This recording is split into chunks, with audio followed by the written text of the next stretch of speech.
It's important to me that I give a disclaimer before I start because I don't want to be one of those channels pumping out content about how bad Skyrim is just to get views. I think Skyrim is a fantastic game and deserves the amount of success that it received.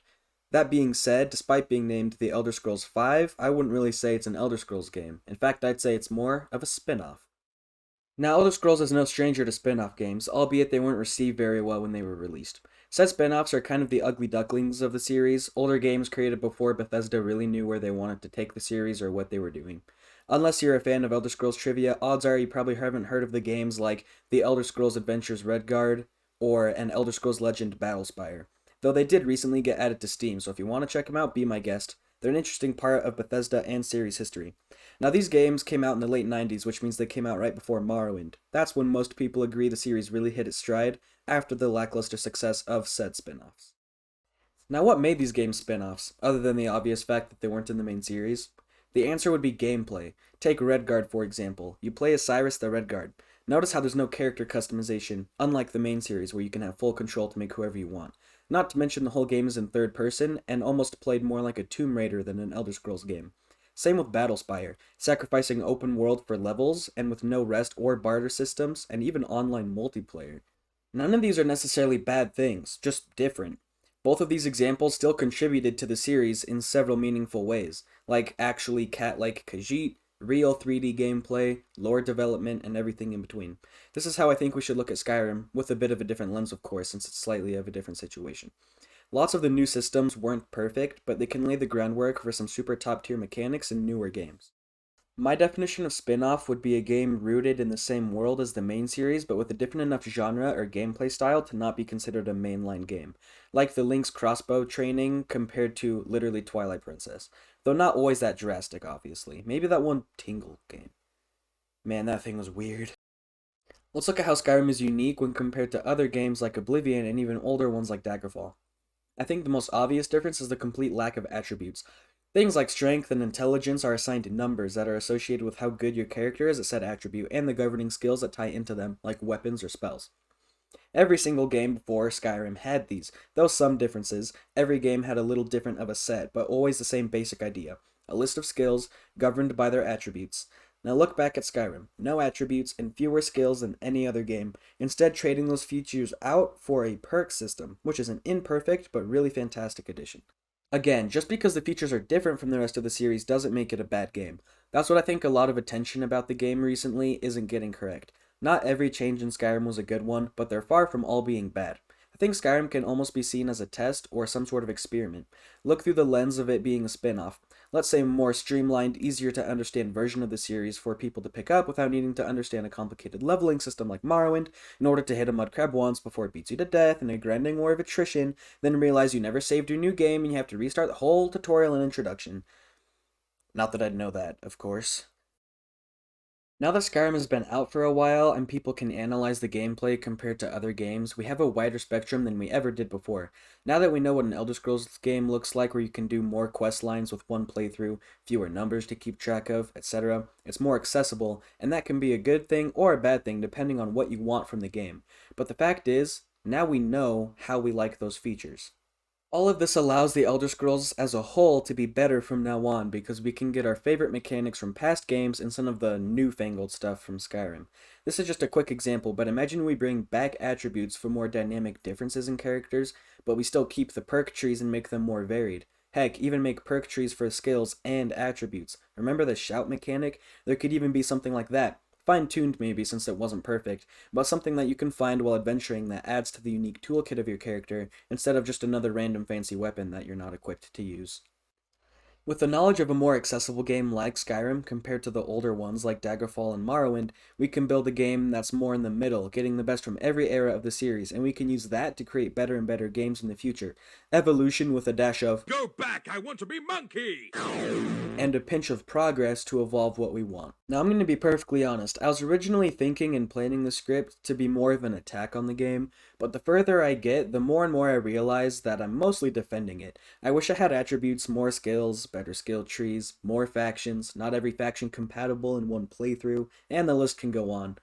Is it a good game though? Curse Todd Howard, but yes, it's a good enough game for me to buy it 5 times. It almost feels like Skyrim is a person. When we all first met it, we loved it and enjoyed it at face value.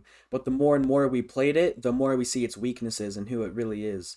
Is it really our place to say it's a bad game when we've played it for hundreds of hours? Skyrim isn't an ex-girlfriend. It's a good video game. An imperfect, but good game. That being said, let's backtrack to the shout mechanic a bit because I feel like that mechanic specifically, and the lore/tone changes of the game it made, really make Skyrim stand out from the rest of the others more than usual compared to the smaller stuff like attributes. Why? Because the shout mechanic actually changed the type of game Skyrim is compared to the rest of the Elder Scrolls, making more of a power fantasy with something limiting the ability to make unique characters. Or it was at least a conduit that led to some other problems. Now, this is where I get a bit more critical of the game. I think the thing Skyrim did to set itself apart from the rest of the games was, while not ruining, that's kind of a strong word, but definitely hurting everything involving character in the game.